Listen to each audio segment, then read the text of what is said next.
ಒಟ್ಟು 16 ಸರ್ಗಗಳನ್ನ ರಚನೆ ಮಾಡಿ ಈ ಕಾವ್ಯಕ್ಕೆ ಮಹಾಕಾವ್ಯ ಅನ್ನೋ ಬಿರುದನ್ನ ತಂದುಕೊಟ್ಟಂತಹ ಮಹನೀಯರು ನಾರಾಯಣ ಪಂಡಿತಾಚಾರ್ಯರು. ಅನೇಕ ಚರಿತ್ರೆಗಳನ್ನ ಈ ಗ್ರಂಥದಲ್ಲಿ ಉಲ್ಲೇಖ ಮಾಡ್ತಾರೆ. ಅವರ ಬಾಲ್ಯದಿಂದ ಆರಂಭಿಸಿ ಜೀವನದ ಅವಸಾನದ ತನಕವೂ ಕೂಡ ಈ ಭೂಲೋಕವನ್ನ ಬಿಟ್ಟು ದೇವಲೋಕಕ್ಕೆ ಹೋಗುವ ತನಕವೂ ಕೂಡ ಈ ಭೂಲೋಕದಲ್ಲಿ ಇದ್ದು ಸಜ್ಜನ ವೃಂದಕ್ಕೆ, ದಾರ್ಶನಿಕ ಪ್ರಪಂಚಕ್ಕೆ ಮಧ್ವರು ನೀಡಿದ ಕೊಡುಗೆ ಏನು ಅನ್ನೋದನ್ನ ಅತ್ಯಂತ ಸುಲಭವಾಗಿ, ಅತ್ಯಂತ ಸೊಗಸಾಗಿ ನಿರೂಪಣೆಯನ್ನ ಮಾಡಿಕೊಟ್ಟಿದ್ದಾರೆ ನಾರಾಯಣ ಪಂಡಿತಾಚಾರ್ಯರು ಈ ಮಧ್ವವಿಜಯ ಗ್ರಂಥದಲ್ಲಿ. ಈ ಗ್ರಂಥ ಕೇವಲ ಮಧ್ವರ ಜೀವನ ಚರಿತ್ರೆಯನ್ನ ಮಾತ್ರ ನಿರೂಪಣೆ ಮಾಡದೆ ವಿಶಾಲ ದೃಷ್ಟಿಕೋನದಿಂದ ಹೊರಟಿರತಕ್ಕಂತಹ ಅತ್ಯದ್ಭುತವಾದ ಗ್ರಂಥವೇ ಈ ಮಧ್ವವಿಜಯ ಅನ್ನೋ ಗ್ರಂಥ.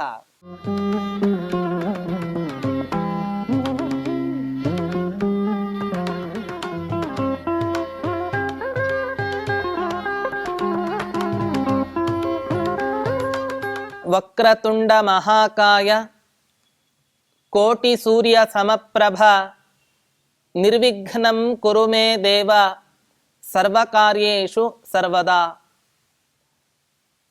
ತಪೋ ವಿದ್ಯಾ ವಿರಕ್ತ್ಯಾದಿ ಕಲ್ಯಾಣ ಗುಣಶಾಲಿನಃ ವಿಶ್ವೇಶತೀರ್ಥ ಶ್ರೀಪಾದಾನ್ ವಂದೇ ವಿದ್ಯಾ ಗುರುನ್ ಮಮ. ಶ್ರೀ ಗುರುಭ್ಯೋ ನಮಃ. ಹರಿ ಓಂ. ವಾಯುದೇವರ 3ನೇ ಅವತಾರ ಮಧ್ವಾಚಾರ್ಯರು.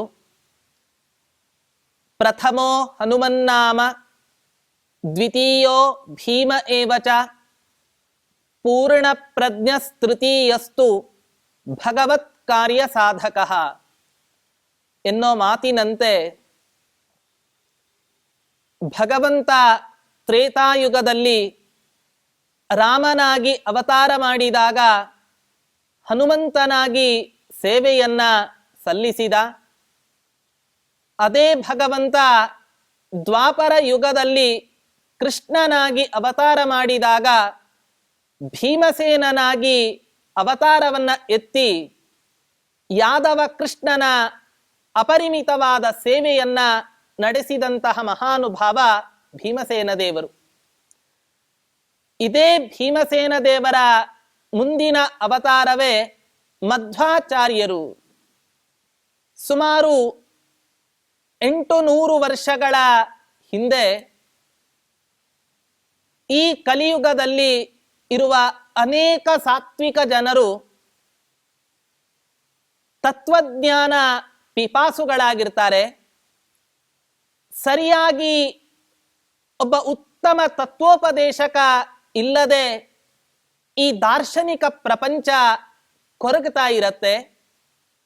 ಇದನ್ನ ಮನಗಂಡ ದೇವಾನುದೇವತೆಗಳೆಲ್ಲರೂ ಕೂಡ ಭಗವಂತನ ಹತ್ತಿರ ಪ್ರಾರ್ಥನೆಯನ್ನ ಮಾಡಿದಾಗ ಪರಮಾತ್ಮ ಹೇಳ್ತಾನೆ,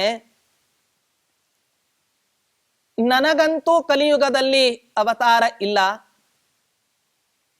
ಹಾಗಾಗಿ ಯಾರಿಗೆ ಈ ಭೂಲೋಕದಲ್ಲಿ ಈ ಅವತಾರ ಕಾರ್ಯವನ್ನ ಮಾಡಿ ತತ್ವಜ್ಞಾನವನ್ನ ಪಸರಿಸಲಿಕ್ಕೆ, ಹರಡಲಿಕ್ಕೆ ಯೋಗ್ಯರಾದ ವ್ಯಕ್ತಿಗಳು ಯಾರು ಅಂತ ಆ ಭಗವಂತ ಅನ್ವೇಷಣೆ ಮಾಡ್ತಾ ಇದ್ದಾಗ ಆಗ ಅವನ ಪೂರ್ಣ ಅನುಗ್ರಹ ಕೃಪಾದೃಷ್ಟಿ ಪಾತ್ರನಾಗಿರತಕ್ಕಂಥ ಮಹಾನುಭಾವರು ವಾಯುದೇವರು.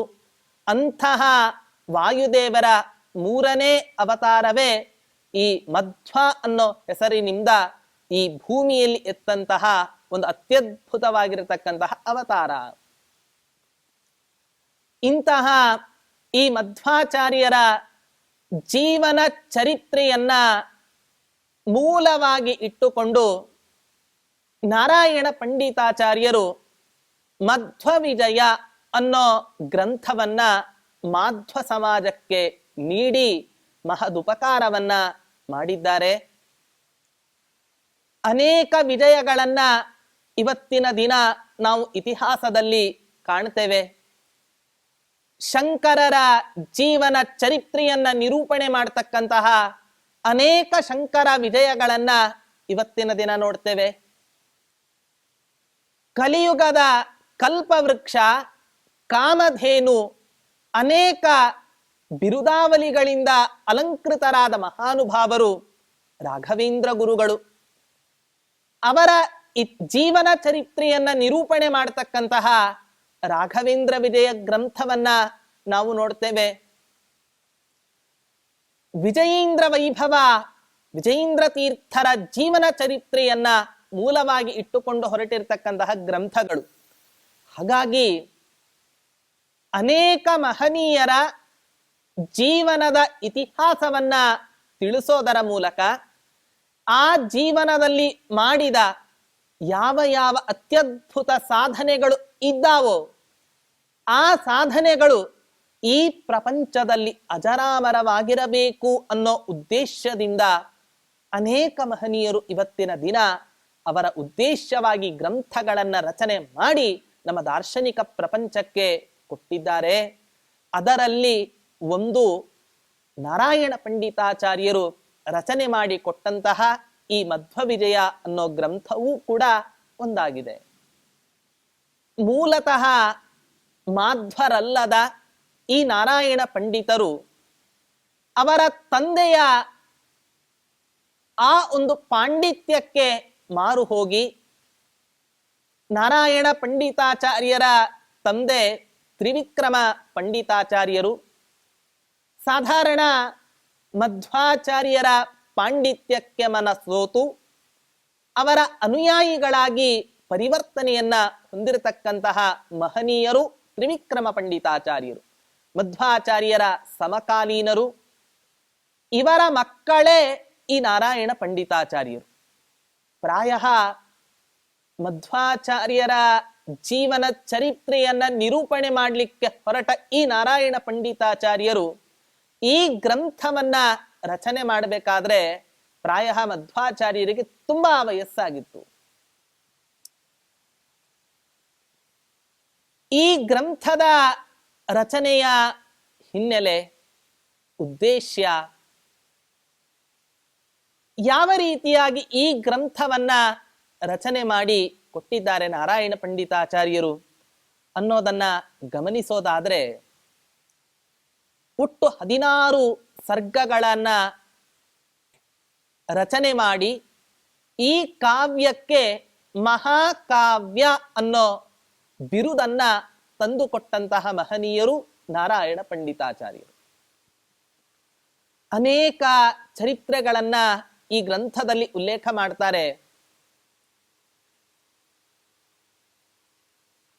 ಅವರ ಬಾಲ್ಯದಿಂದ ಆರಂಭಿಸಿ ಜೀವನದ ಅವಸಾನದ ತನಕವೂ ಕೂಡ ಈ ಭೂಲೋಕವನ್ನ ಬಿಟ್ಟು ದೇವಲೋಕಕ್ಕೆ ಹೋಗುವ ತನಕವೂ ಕೂಡ ಈ ಭೂಲೋಕದಲ್ಲಿ ಇದ್ದು ಸಜ್ಜನ ವೃಂದಕ್ಕೆ, ದಾರ್ಶನಿಕ ಪ್ರಪಂಚಕ್ಕೆ ಮಧ್ವರು ನೀಡಿದ ಕೊಡುಗೆ ಏನು ಅನ್ನೋದನ್ನ ಅತ್ಯಂತ ಸುಲಭವಾಗಿ, ಅತ್ಯಂತ ಸೊಗಸಾಗಿ ನಿರೂಪಣೆಯನ್ನ ಮಾಡಿ ಕೊಟ್ಟಿದ್ದಾರೆ ನಾರಾಯಣ ಪಂಡಿತಾಚಾರ್ಯರು ಈ ಮಧ್ವವಿಜಯ ಗ್ರಂಥದಲ್ಲಿ. ಸುಮಾರು 1008 ಶ್ಲೋಕ ಇರತಕ್ಕಂತಹ ಅತ್ಯಂತ ದೊಡ್ಡದಾದ ಈ ಗ್ರಂಥ ಕೇವಲ ಮಧ್ವಾಚಾರ್ಯರ ಮಹಿಮೆಯನ್ನ ಮಾತ್ರ ತಿಳಿಸದೆ ಭಗವಂತನ ಅನೇಕ ಮಹಿಮೆಗಳನ್ನ, 8ನೇ ಸರ್ಗದಲ್ಲಿ ಪರಮಾತ್ಮನ ಅನೇಕ ಅವತಾರಗಳ ಚಿಂತನೆಯನ್ನ, 11ನೇ ಸರ್ಗದಲ್ಲಿ ಮೋಕ್ಷದ ವರ್ಣನೆಯನ್ನ, ಪ್ರತಿಯೊಬ್ಬ ಪುರುಷನೂ ಕೂಡ ಏನನ್ನ ಅಪೇಕ್ಷೆ ಪಡ್ತಾನೆ? ಸುಖಮೇವ ಮೇ ಸ್ಯಾತ್ ದುಃಖಂ ಮನಾಗಪಿ ಮಾಭೂತ್. ಇಂಥ ಸುಖ ಸಿಗುತ್ತಾ ಇರತಕ್ಕಂತಹ ಯಾವ ಮೋಕ್ಷ ಇದೆ, ಆ ಮೋಕ್ಷದಲ್ಲಿ ಸಿಗುವ ಸುಖದ ವರ್ಣನೆಯನ್ನ 11ನೇ ಸರ್ಗದಲ್ಲಿ ಕೊಟ್ಟಿದ್ದಾರೆ. ಹೀಗೆ ಈ ಗ್ರಂಥ ಕೇವಲ ಮಧ್ವರ ಜೀವನ ಚರಿತ್ರೆಯನ್ನ ಮಾತ್ರ ನಿರೂಪಣೆ ಮಾಡದೆ ವಿಶಾಲ ದೃಷ್ಟಿಕೋನದಿಂದ ಹೊರಟಿರತಕ್ಕಂತಹ ಅತ್ಯದ್ಭುತವಾದ ಗ್ರಂಥವೇ ಈ ಮಧ್ವವಿಜಯ ಅನ್ನೋ ಗ್ರಂಥ. ಈ ಗ್ರಂಥದ ಮಹತ್ವವನ್ನ ತಿಳಿಸ್ತಾ ವಿಷ್ಣು ತೀರ್ಥರು ಅನ್ನುವ ಒಬ್ಬ ಯತಿಗಳು ಈ ಗ್ರಂಥದ ಮಹತ್ವವನ್ನ ತಿಳಿಸ್ತಾರೆ. ಎಷ್ಟು ಈ ಮಧ್ವ ವಿಜಯಕ್ಕೆ ಸಾಮರ್ಥ್ಯ ಇದೆ, ಏನ್ ಈ ಗ್ರಂಥದ ವೈಶಿಷ್ಟ್ಯ ಅನ್ನೋದನ್ನ ವಿಷ್ಣು ತೀರ್ಥರು ತಮ್ಮ ನಿಜ ಜೀವನದಲ್ಲಿ ಸಮಾಜಕ್ಕೆ ತೋರಿಸಿಕೊಟ್ಟಿದ್ದಾರೆ. ಒಂದು ಬಾರಿ ಒಬ್ಬ ಭಕ್ತ ಬರ್ತಾನೆ, ತಾವಾದರೋ ಪರಮಹಂಸ ಸನ್ಯಾಸಿಗಳು, ಆಶ್ರಮಗಳಲ್ಲೇ ಅತ್ಯಂತ ಉತ್ತಮವಾದ ಪರಮಹಂಸಾಶ್ರಮವನ್ನ ಸ್ವೀಕಾರ ಮಾಡಿ ಪ್ರಪಂಚಕ್ಕೆ ತತ್ವಜ್ಞಾನವನ್ನ ಉಪದೇಶ ಮಾಡ್ತಾ ಇರತಕ್ಕಂಥ ಮಹನೀಯರು, ಸುಮಾರು 108 ಬಾರಿ ಸುಧಾಮಂಗಳವನ್ನ ನಡೆಸಿರತಕ್ಕಂತಹ ಮಹಾನುಭಾವರು ನೀವು. ಇಂಥ ತಪಸ್ವಿಗಳಾದ ನೀವು ಒಬ್ಬ ಗೃಹಸ್ಥ ಬರೆದ ಮಧ್ವ ವಿಜಯವನ್ನ ಪ್ರತಿನಿತ್ಯ ನೀವು ಪಾರಾಯಣ ಮಾಡ್ತೀರಾ? ಇದರ ಅವಶ್ಯಕತೆ ಇದೆಯಾ? ಯಾತಕ್ಕೋಸ್ಕರ ಈ ಮಧ್ವ ವಿಜಯ ಗ್ರಂಥದ ಪಾರಾಯಣವನ್ನ ಸನ್ಯಾಸಿಗಳಾದ ನೀವು ನಡೆಸಬೇಕು? ಅದಕ್ಕೆ ವಿಷ್ಣು ತೀರ್ಥರು ಹೇಳ್ತಾರೆ, ಈ ಗ್ರಂಥದ ಮಹತ್ವ ಎಷ್ಟಿದೆ ಅನ್ನೋದನ್ನ ನಾನು ನಿನಗೆ ತಿಳಿಸಿಕೊಡ್ತೇನೆ, ಕುತ್ಕೋ. ಸುಮಾರು ದಿನಗಳಿಂದ ತಾಮ್ರದ ಚೊಂಬನ್ನ ತಿಕ್ಕದೆ ಇದ್ದರೆ ಹಸಿರುಗಟ್ಟತ್ತೆ, ಕಪ್ಪಾಗತ್ತೆ. ಅಂಥ ಕಪ್ಪಾದ 2 ತಾಮ್ರದ ತಂಬಿಗೆಗಳನ್ನ ತರಿಸಿ ಅದರಲ್ಲಿ ನೀರನ್ನ ತುಂಬಿ ಆ 2 ಕಲಶಗಳನ್ನ ಭೂಮಿಯಲ್ಲಿ ಮುಚ್ಚಿಟ್ಟು ವಿಷ್ಣು ತೀರ್ಥರು 16 ಸರ್ಗ ಈ ಮಧ್ವ ವಿಜಯ ಗ್ರಂಥದ ಪಾರಾಯಣವನ್ನ ಆ 2 ಕಲಶಗಳನ್ನ ಮುಟ್ಟಿ ಪಾರಾಯಣ ಮಾಡ್ತಾರೆ. ಎಂಥ ಆಶ್ಚರ್ಯ! 16 ಸರ್ಗ ಪಾರಾಯಣ ಮುಗಿಯಲಿಕ್ಕೆ ಪುರುಸೊತ್ತಿಲ್ಲ. ಆ ಅತ್ಯಂತ ಹೊಲಸಾಗಿದ್ದ ಹಸಿರು ಹಿಡಿದ ಯಾವ ಆ ತಾಮ್ರದ ತಂಬಿಗೆಗಳು ಇದ್ದವೋ ಆ ತಾಮ್ರದ ತಂಬಿಗೆಗಳು ಬಂಗಾರದ ಕಲಶಗಳಾಗಿ ಮಾರ್ಪಾಡು ಹೊಂದಿತು. ಹಾಗಾದ್ರೆ ಎಷ್ಟು ಇದರ ಮಹತ್ವ! ಹಾಗಾಗಿ ಒಬ್ಬ ಗೃಹಸ್ಥನೇ ರಚಿಸಲಿ, ಒಬ್ಬ ಸನ್ಯಾಸಿಯೇ ರಚಿಸಲಿ, ಆ ಮಹನೀಯರ ಇತಿಹಾಸವನ್ನ ತಿಳಿಸ್ತಕ್ಕಂತಹ ಯಾವ ಈ ಗ್ರಂಥ ಇದೆ, ಅತ್ಯಂತ ಪರಮ ಪವಿತ್ರವಾಗಿರತಕ್ಕಂತಹ ಗ್ರಂಥ ಈ ಮಧ್ವ ವಿಜಯ ಆಗಿದೆ. ಇವತ್ತಿಗೂ ಕೂಡ ಸಮಾಜದಲ್ಲಿ ಕೇವಲ ಈ ಮಧ್ವ ವಿಜಯ ಗ್ರಂಥವನ್ನ ಪಾರಾಯಣ ಮಾಡಿ ಪ್ರತಿನಿತ್ಯ 16 ಸರ್ಗ ಪಾರಾಯಣ ಮಾಡತಕ್ಕಂಥವರು ಸಿಗ್ತಾರೆ. ಪ್ರತಿನಿತ್ಯ ಒಂದೊಂದು ಸರ್ಗವನ್ನ ಪಾರಾಯಣ ಮಾಡತಕ್ಕಂಥ ಮಹನೀಯರು ಸಿಗ್ತಾರೆ. ಅವರ ಜೀವನದಲ್ಲಿ ಪಡೆದುಕೊಂಡಂಥ ಯಶಸ್ಸನ್ನ ಅವರ ಬಾಯಲ್ಲಿಯೇ ನಾವು ಕೇಳಬೇಕು ಹೊರತಾಗಿ ಅವರ ಬಾಯಿಂದಲೇ ಕೇಳಬೇಕು ಹೊರತಾಗಿ ಅಷ್ಟು ಫಲದಾಯಕವಾಗಿರತಕ್ಕಂತಹ ಗ್ರಂಥ ಈ ಮಧ್ವ ವಿಜಯ ಆಗಿದೆ. ಹಾಗಾಗಿ ಅಂತಹ ಮಧ್ವಾಚಾರ್ಯರ ಜೀವನ ಚರಿತ್ರೆಯನ್ನ ನಿರೂಪಣೆ ಮಾಡತಕ್ಕಂತಹ ಈ ಮಧ್ವ ವಿಜಯ ಗ್ರಂಥ ಅತ್ಯಂತ ಪರಮ ಪವಿತ್ರವಾಗಿದೆ.